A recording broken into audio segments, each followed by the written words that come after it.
యేసుక్రీస్తు ప్రభువారు శుభ శుక్రవారమున 7 మాటలు పలికి మరణించినప్పుడు సెలువులో యేసయ్య శరీరాన్ని భూమిలో పాతిపెట్టబడుతుంది.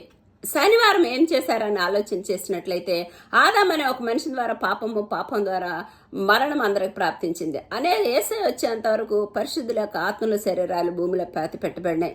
అందుకని యేసయ్య శనివారము మత్తయి సువార్త 27:53 ఏమంటారంటే, సమాధులు తెరవబడినాయి, నిద్రించిన అనేక పరిశుద్ధుల శరీరాలు లేపబడినాయి, 3వ దినమున ఆత్మలను పరలోకానికి చేర్చాడు. అందుకనే ఎఫ్ఎస్సి 4:8 కూడా పౌలు ఏమంటాడంటే, ఆయన ఆరోహణమైనప్పుడు చెరగా పట్టుకొని పోయి మనకి ఈవులను అనుగ్రహించాడు.